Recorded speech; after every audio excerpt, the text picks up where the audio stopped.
Los seres humanos viven muy conforme con eso que le llaman la vida.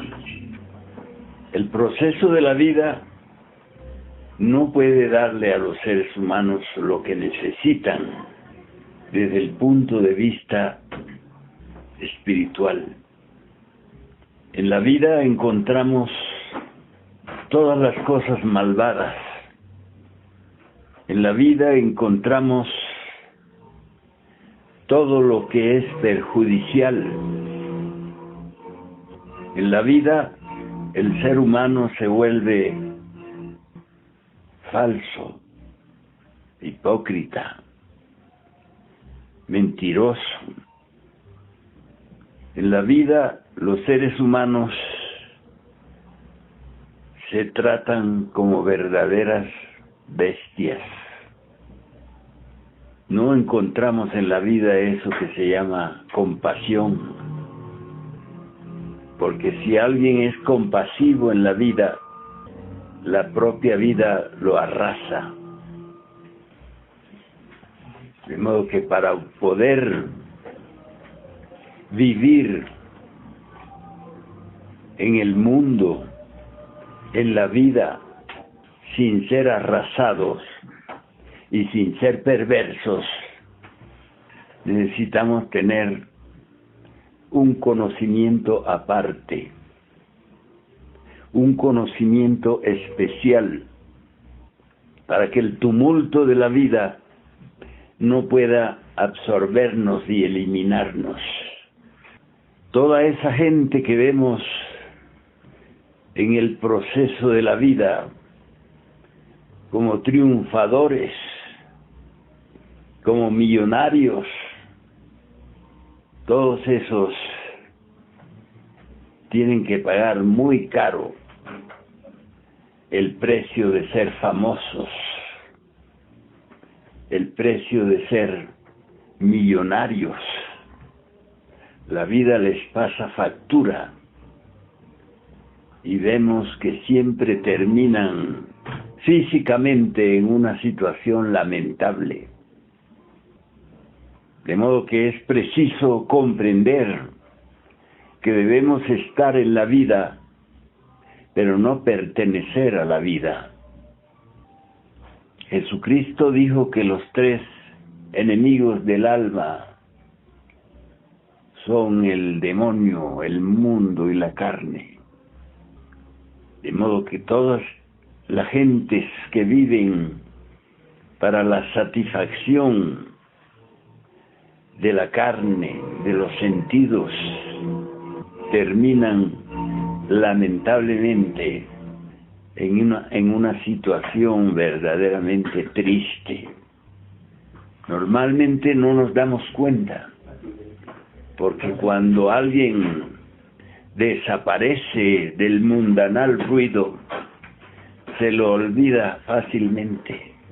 Así es que el conocimiento gnóstico que preconizamos los agentes de la Logia Blanca nos permite crear una coraza protectora donde se estrellan todos los impulsos provenientes de la vida, todas las tentaciones, todos los odios, todas las guerras y rumores de guerra pierden su fuerza, su ímpetu en la coraza que nos proporciona el conocimiento gnóstico. El proceso que vivió Jesucristo al final del drama no fue porque lo venció la vida, no fue porque el mundo lo hubiera derrotado, sino porque es un proceso en el cual el iniciado gnóstico debe probar a sí mismo todas las cualidades que haya desarrollado. Entonces, vemos que en el drama del Gólgota, Jesucristo no exclama, no pronuncia ningún sentimiento de dolor o de odio o de temor, sino que concluye victorioso su proceso clavado en la cruz.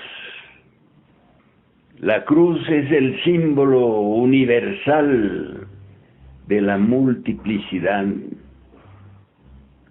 La cruz es el símbolo cósmico de la creación. De modo que terminar el proceso existencial clavado en la cruz significa el mayor éxito para todo iniciado, para todo hombre de verdad. De modo que no fue Jesucristo derrotado por los impulsos de la vida, por los vendavales de la vida, sino que ahí demostró todo el poder, todo el dominio de sí mismo desarrollado durante sus trabajos esotéricos. Esa figura de Jesucristo que tiene la gente de que es el Hijo de Dios y que por lo tanto tenía el máximo poder, tenía el máximo desarrollo personal, individual, es una figura falsa, porque el proceso de Jesús es que él ya venía de vidas anteriores como caminante por la senda de las transformaciones. De modo que en esa vida alcanzó todo el desarrollo a que puede alcanzar un ser humano. Se convirtió en un resucitado. Y no solo resucitó espiritualmente, sino hasta corporalmente. Tanto había avanzado ese maestro en su desarrollo que pudo cristificar su propio cuerpo físico y llevárselo consigo.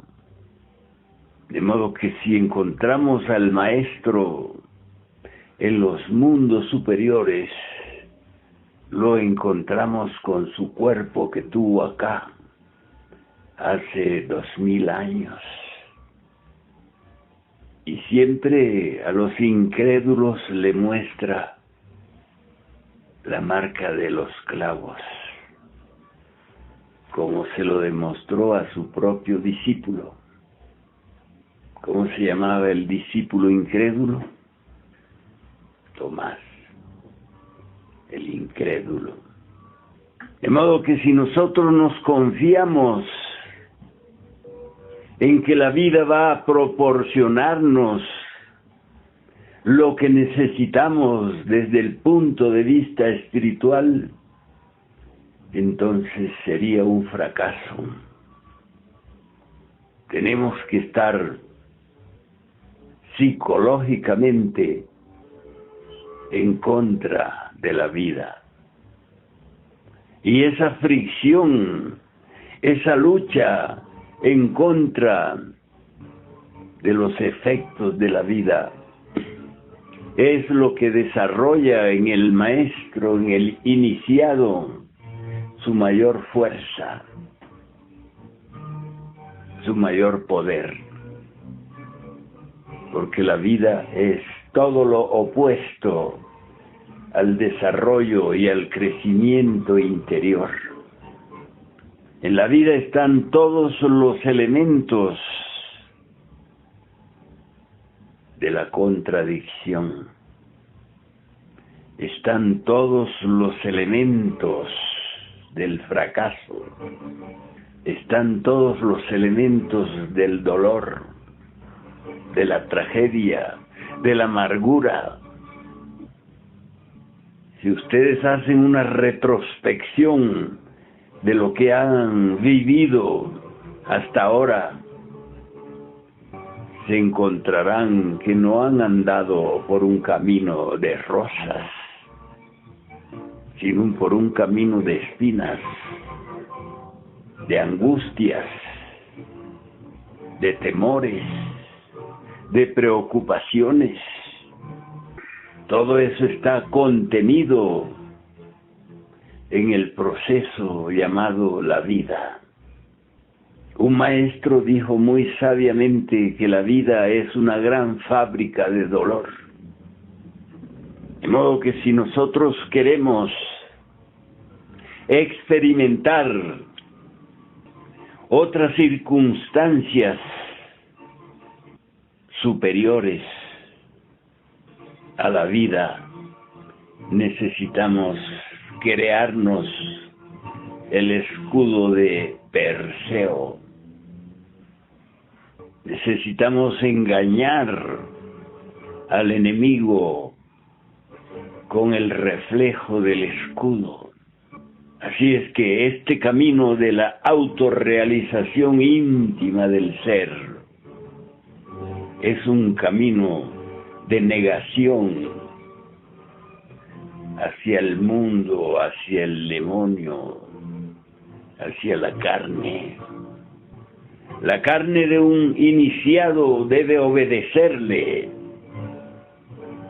Aquel iniciado que es víctima de sus sentidos y de los impulsos de su propia carne, dijo Petronila Blavatsky, la gran maestra, es como la barca llevada por las olas tempestuosas.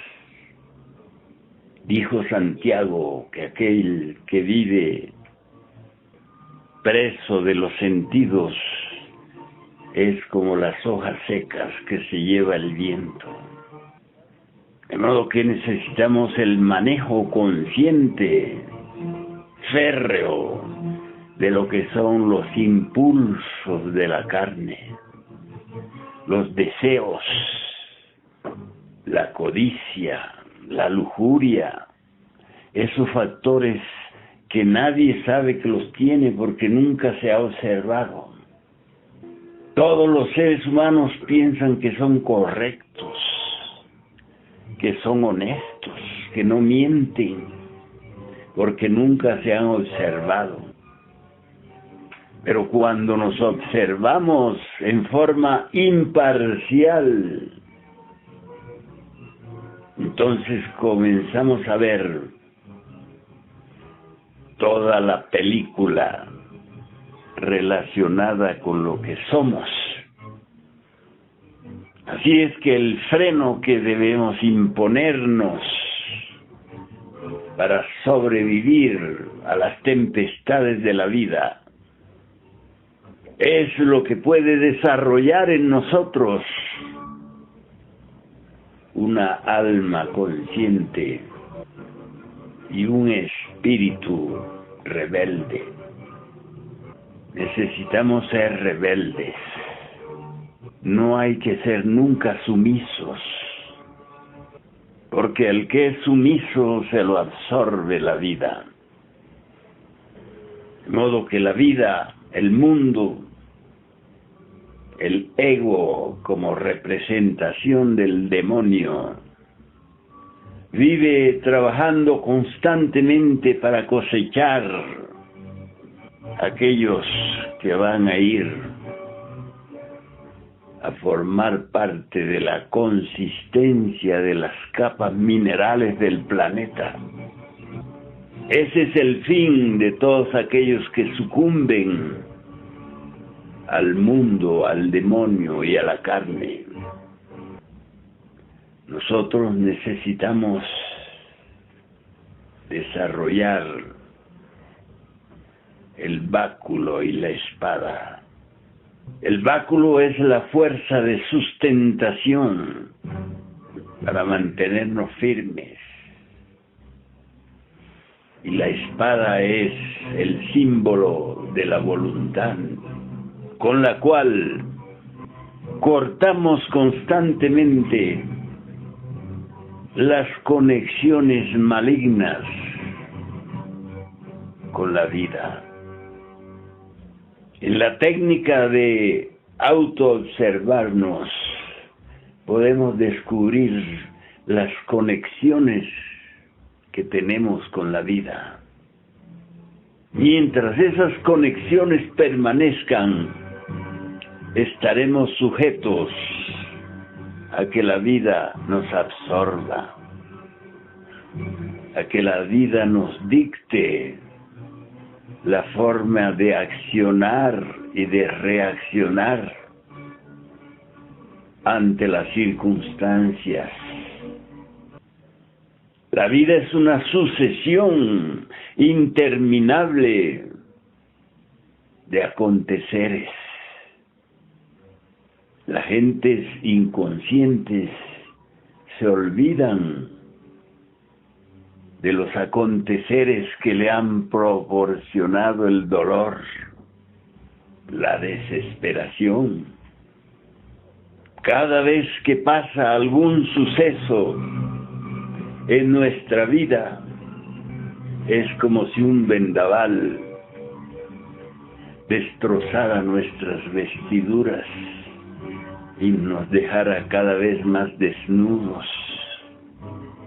La enseñanza esotérica dice que debemos construirnos, fabricarnos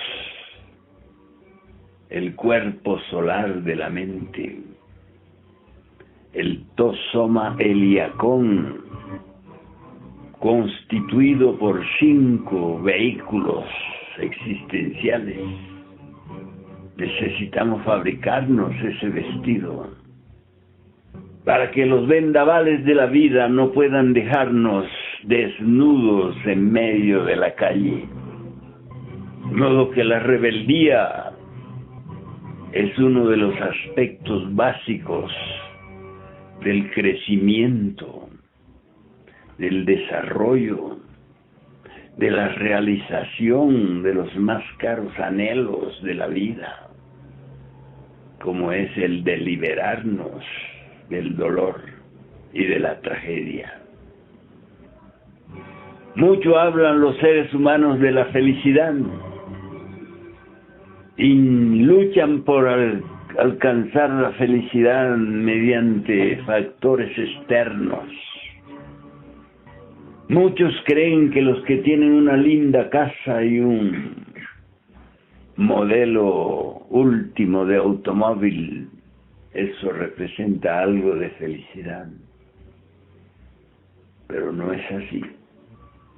Es claro que en el curso de la existencia necesitamos tener un cobijo, un techo donde refugiarnos de las intemperies naturales. Pero eso es una parte del camino. Necesitamos tener un ideal que esté más allá de cualquier posesión física. Muchos no logran entender cómo pueden autorrealizarse si la vida nos impone tantas y tantas necesidades.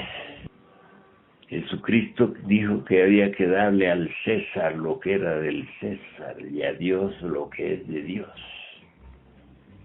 De modo que necesitamos darle a la vida lo que es de la vida,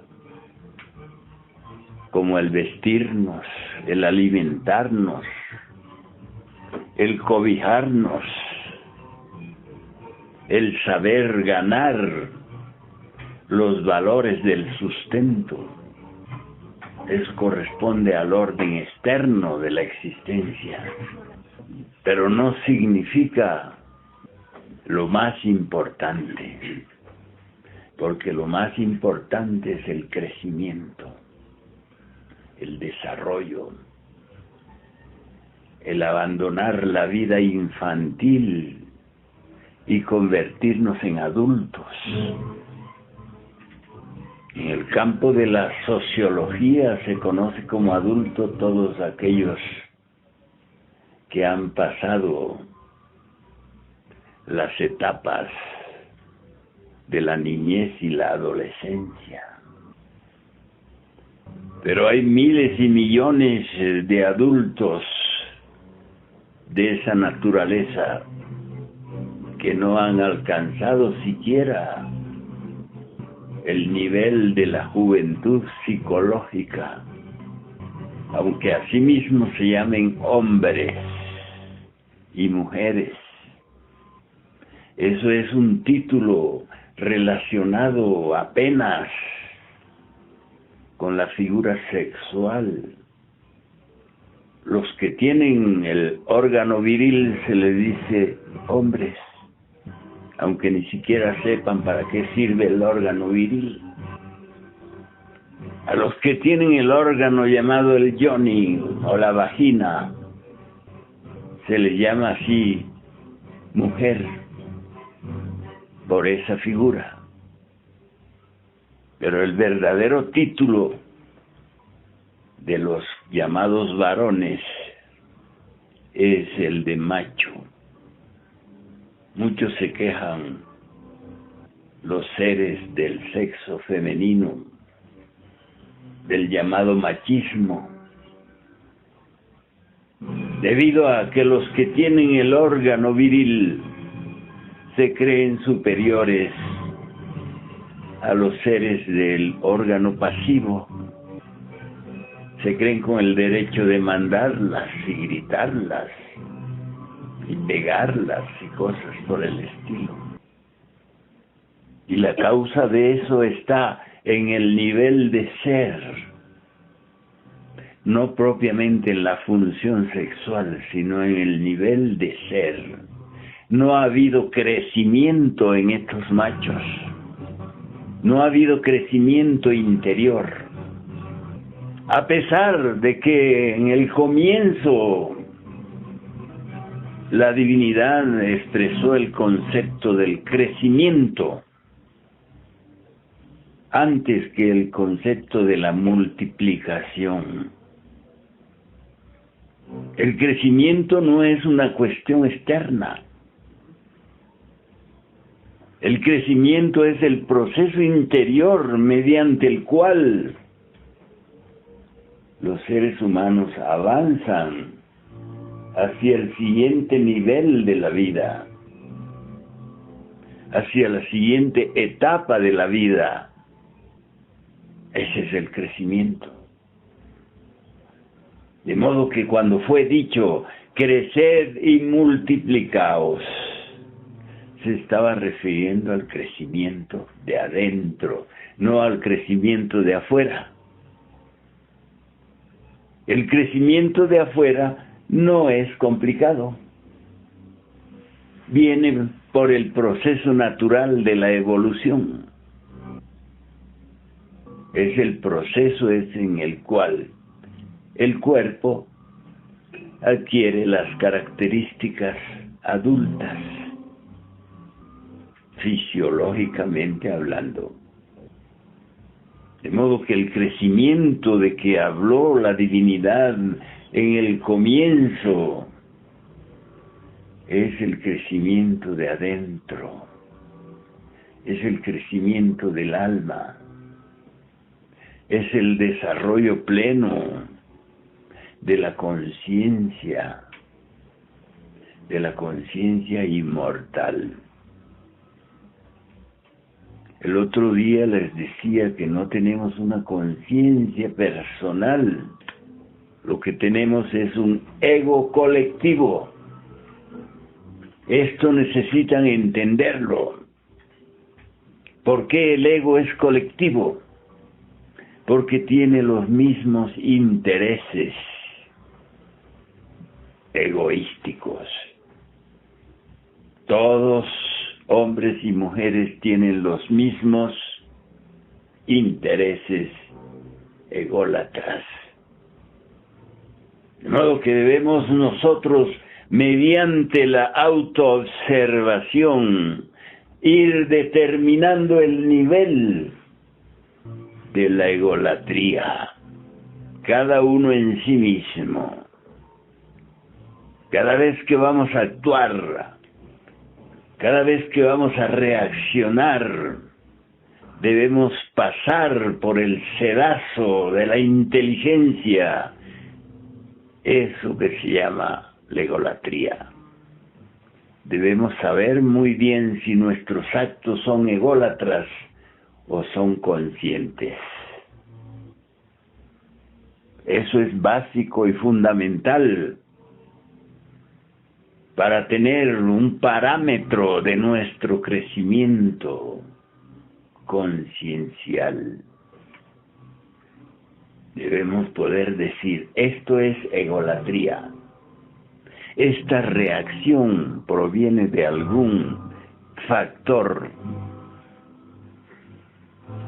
ególatra, egoístico. Así es que el trabajo interior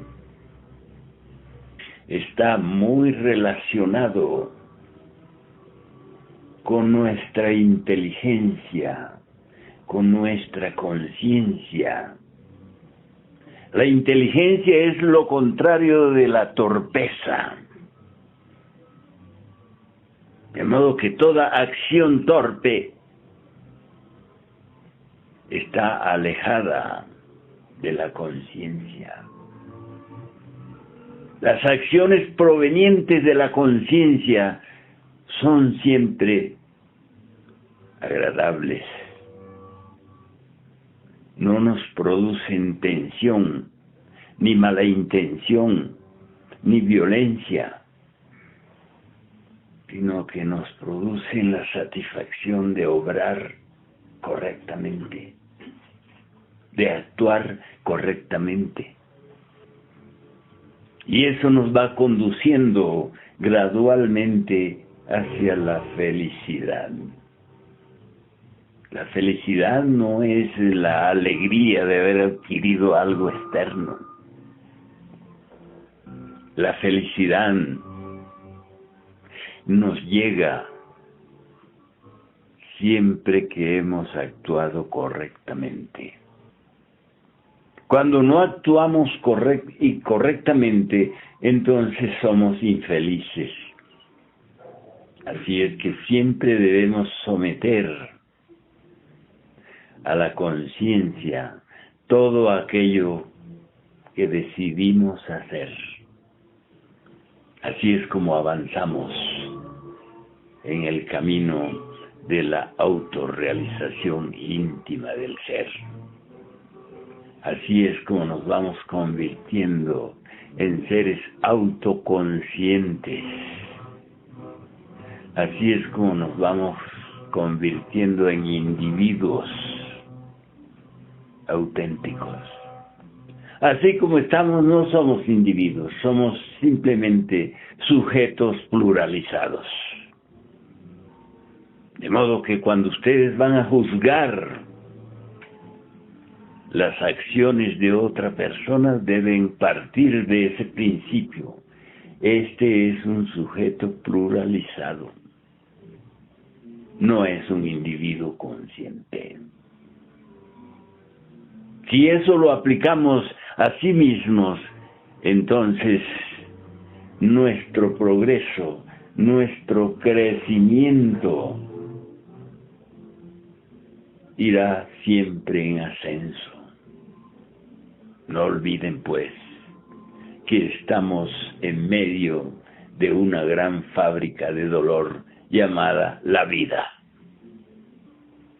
¿Quieren que hablemos un poco sobre estas cuestiones? Primero tenemos que tener el conocimiento de cómo negociar. El conocimiento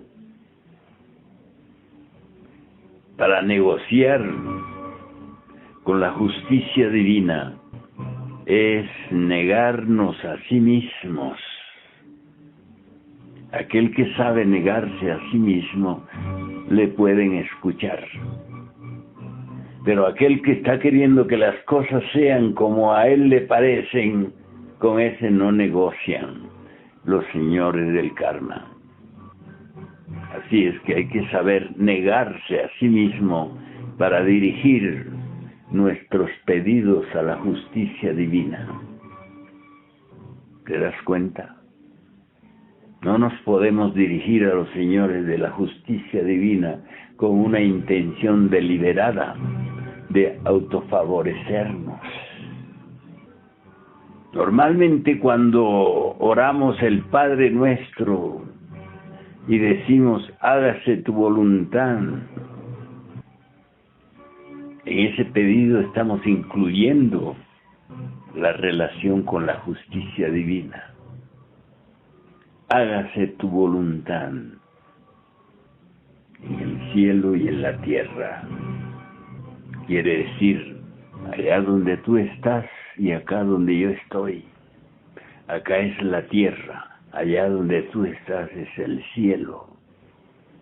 Así es que cuando decimos eso, estamos estableciendo una relación con la justicia divina. Así es que cuando las cosas no salen como nosotros queremos, debemos decir esa frase: hágase tu voluntad en el cielo y en la tierra. Muchas veces lo que nosotros queremos no es lo correcto, pero el Padre sí sabe que es lo correcto para nosotros. Entonces no olviden eso en todas las circunstancias de la vida. Hágase tu voluntad. Padre mío, Señor mío. Entonces el Padre sí sabe negociar con los señores de la justicia. ¿Qué dijo Jesucristo en la cruz? Padre mío, en tus manos encomiendo todo. Porque lo que venía era una circunstancia en que podría truncarse el proceso. Podrían agarrar y quemarlo, por ejemplo, como era costumbre en esos tiempos, quemar los cadáveres. ¿Qué tal que hubieran quemado el cadáver a Jesucristo? Su resurrección habría fracasado. Así es que siempre digan eso: Padre mío, hágase tu voluntad en el cielo y en la tierra. Todo esto debe convertirse en una mística. No debe ser algo mecánico. Hay miles de gentes que rezan el Padre Nuestro, pero lo hacen sin ninguna fórmula esotérica. Lo hacen como el loro. Entonces eso no produce ningún efecto, porque no se establece la conexión correcta entre el suplicante y el Padre. ¿Has entendido? ¿Qué otro punto les gustaría que analicemos? Eso, en el mismo tema, es decir, ¿cómo entonces debemos orar? O sea, fuera de lo que dijo, ¿qué más tenemos que hacer? Hacia adentro. No importa que tu oración no la escuchen los otros. Lo que importa es que tu Padre te escuche. Hacia adentro. Padre mío, Señor mío, Tú que eres mi real y verdadero ser, a ti clamo y suplico que me ayudes en esto y en lo otro, es decir, en lo que estemos necesitando. Pero repito, esa forma de ser, esa forma de vivir debe convertirse en una mística de todos los días. La búsqueda es de noche y de día. No es por un ratito que vamos a rezar y después seguimos como todo el mundo. Es permanecer firmes en lo que queremos